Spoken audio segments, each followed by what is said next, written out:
Pancake, everyone. Even the mere thought of prison is horrifying enough to keep most people on the right side of the law. To be deprived of freedom of movement and the chance to see loved ones, to shatter one's career prospects, not to mention the risk of various kinds of attacks from hardened criminals, what could be worse? Well, perhaps ending up in the most terrifying prison in the world. That would make other prisons seem like summer camps by comparison. Today we will tell you about the most brutal prisons in the world that you wouldn't wish upon your worst enemy. Bangkwang Prison, Thailand. This correctional institution, located in Bangkok, is known as the Bangkok Hilton, thanks to its portrayal in an Australian TV series in which Nicole Kidman played one of the main roles. Thais themselves refer to this prison as the Big Tiger, alluding to the fact that it devours its victims. It houses inmates sentenced to death or long-term imprisonment, so very few of them ever escape the clutches of the so-called Big Tiger. Torture is practiced in Bangkwang, and prisoners, 25 people or more, are kept in small cells measuring 6 by 4 meters. Criminals are fed once a day, and they have to buy the rest of their food with money provided by relatives or friends. Due to overcrowded cells, the lack of proper sanitary and hygienic conditions, as well as poor nutrition, outbreaks of cholera, diphtheria, malaria, and other diseases are common in the Big Tiger. Black Dolphin Prison, Russia. In this special regime correctional facility, the most dangerous criminals from all over Russia, including pedophiles, cannibals, and terrorists, are held. Inmates sleep with the lights on and are constantly under video surveillance. When they leave their cell under escort, a dog handler accompanies them. The cell size is small, just 4.5 square meters, and the room is essentially a cage within a cage, with a steel grill separating people from the windows and doors. Every time the inmates walk through the corridors, their eyes are blindfolded, preventing them from memorizing the prison layout and reducing the chances of escape. The hands of the inmates are bound behind their backs, and their heads are lowered low. This is the so-called swallow pose. This strategy has proven effective, and there have been no escapes from the Black Dolphin. Santé Prison, France. The only prison remaining within Paris is known for its severe, if not cruel, conditions for inmates. Many detainees have taken their own lives while serving sentences in Santé. For example, in 1999, 124 inmates committed suicide. Violence in this prison is so prevalent that inmates are allowed out of their cells for only 4 hours a day. There is a sad irony in the fact that the name Santé translates to health in French, named after a nearby street. La Modelo Prison, Colombia. In this infamous prison, inmates have easy access to weapons and even grenades, and bloodshed is a common occurrence. One of the worst examples is the death of 25 inmates killed on April 27th in the year 2000. In La Modelo, inmates are divided politically into left and right-wing factions. Accordingly, the prison is divided into 2 sectors, and there is even a separate prison within the right-wing sector for those who have transgressed. ADX Florence, USA.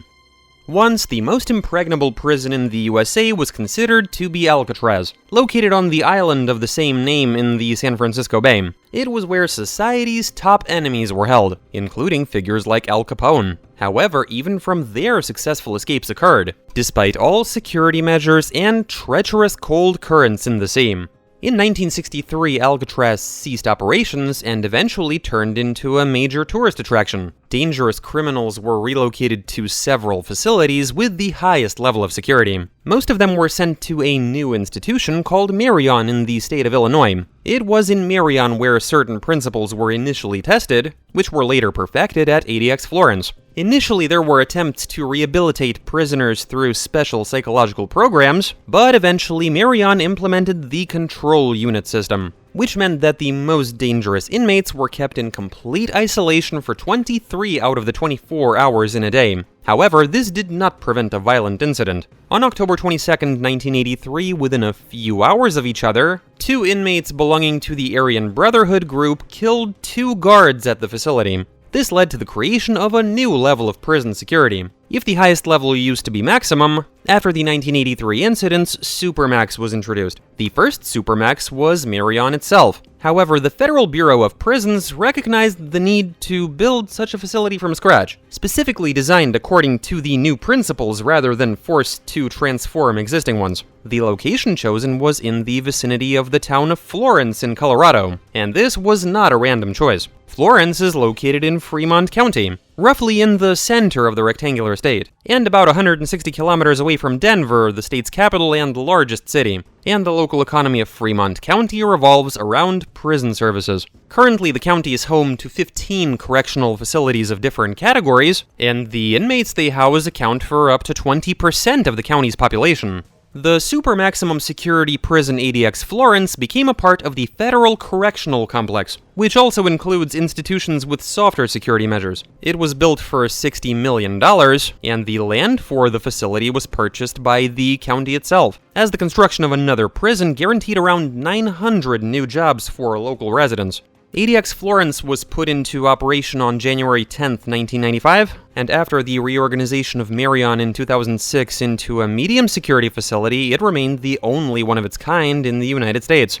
This Supermax prison is the cleaner version of hell, a description coined not by journalists, but rather by a former prison warden. It is designed to house the most dangerous criminals, many of whom are in 23-hour solitary confinement in cells measuring 2.1 by 3.7 meters. They spend 23 hours in their cells, and the remaining hour is spent in a separate area where they can walk around or exercise. The table, bed, and chair in ADX Florence cells are made of cast concrete. However, there are quote-unquote luxuries such as a toilet and a sink without a tap. For good behavior, inmates can be moved to a cell with a television, a radio, and even a mirror made of polished steel screwed to the wall.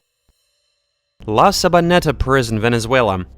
The world's scariest prisons are usually overcrowded with inmates, but even among them La Sabaneta stands out. In a building designed for just 700 people, it houses over 3,700 inmates. Moreover, there is a severe shortage of staff in the prison, with only one guard for every 150 inmates. Proper sanitation is lacking, plastic bags are used as toilets, inmates wash from a communal bucket, and the drinking water is teeming with parasites and bacteria. Violence in La Sabaneta is as much a part of daily life as eating or sleeping. Rape and even beheadings are commonplace. Most inmates sleep in cramped hammocks that are hung in narrow corridors and even on the prison roof. Only gang leaders with money and power can afford basic services such as medical care and a private cell with a fan and television. Guantanamo, USA. While other notorious prisons around the world might at least pretend to uphold human rights, the world was shocked when it learned of the atrocities taking place in Guantanamo Bay prison. It houses detainees with combatant status who are subject to special military commissions. Most of them are Muslims. Many detainees have not been officially charged. According to the detainees themselves and human rights organizations, various forms of torture, including sleep deprivation, prolonged exposure to loud music, beatings, and simulated drowning are applied to prisoners in Guantanamo. Muhanga Prison, Rwanda.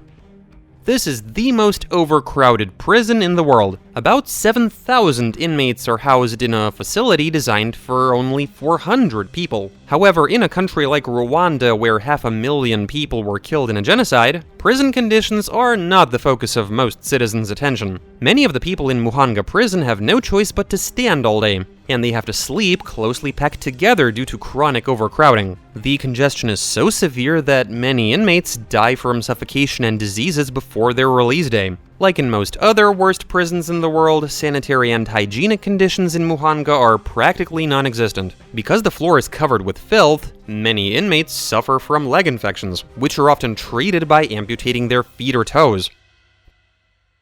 Tadmor Prison, Syria. Located in the Syrian city of Tadmor, this prison has a reputation as one of the worst prisons in the world. Brutal treatment, torture, and inhumane conditions within its walls have made it infamous worldwide. The most shocking incident in Tadmor prison occurred on June 27, 1980, when on the orders of military figure Rifat Assad, soldiers killed approximately 500 inmates in one go. This was in retaliation for an assassination attempt by the Muslim Brotherhood on Syrian President Hafez al-Assad. Since the 1980s, the prison began to hold not only military prisoners, but also other criminals. During the 1980s, thousands of criminal and political prisoners were held in the facility. Tadmor prison was known for its brutal regime. Inmates were frequently subjected to severe torture, which often resulted in death. To extract confessions during interrogations, guards would frequently beat prisoners with metal pipes, cables, whips, sticks, and wooden planks. Sometimes guards would heavily drug Muslim prisoners, or they would even take them outside with plastic bags over their heads and beat them to death with axes. There is evidence that the prison had a special internal courtyard that was used by the staff as a dumping ground for the bodies of killed inmates. In an attempt to resist cruelty and violence, some Tadmor prison inmates decided to unite and create their own organization, but the prison staff thwarted such attempts. After numerous complaints and allegations of harsh treatment and torture by prison officials, Tadmor prison was closed in 2001. However, in 2011, it was reopened. The prison housed various inmates, including political prisoners, highly dangerous criminals, deserters, and military personnel involved in criminal activities. Confrontations among inmates often resulted in a high number of casualties. Over the course of a year, more than 20 people died in this prison, and many more prisoners went insane. Syrian poet Faraj Bayraktar, who spent 5 years in Tadmor prison, described it as the kingdom of death and madness. Carandiro, Brazil. Located near the Brazilian metropolis of São Paulo, Carandiro prison was closed in 2002. However, despite this, it still holds the record for its utter brutality and the most unsuitable living conditions. Built in 1920, the prison was almost never renovated during its 80 years of existence, and was a menacing complex of brick and concrete with primitive amenities and appalling sanitation. Accurately describing life in Carandiro is only within the ability of those who have been through this hell on earth. The number of inmates in the prison could range from 7,500 to 10,000, with fewer than 1,000 staff members overseeing this army of criminals. Employees worked in 4 shifts, so at best, there were no more than 250 supervisors and guards in the prison at any given time. By and large, the inmates were left to fend for themselves. Violence, drug addiction, and debauchery thrived in Carandiro's dungeons. Every 5th prisoner was HIV positive, and medical assistance in the prison was extremely rudimentary.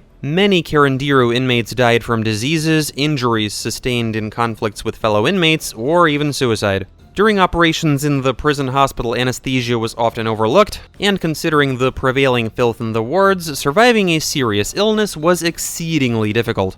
This horrifying Brazilian prison holds another grim record. In 1992, the most deadly prison riot in Brazil's history occurred here. It began with a fight between 2 inmates from rival gangs, but then escalated into a full-blown uprising, which prison guards and the police had to quell using firearms. During the operation to suppress the riots, 111 inmates were shot dead.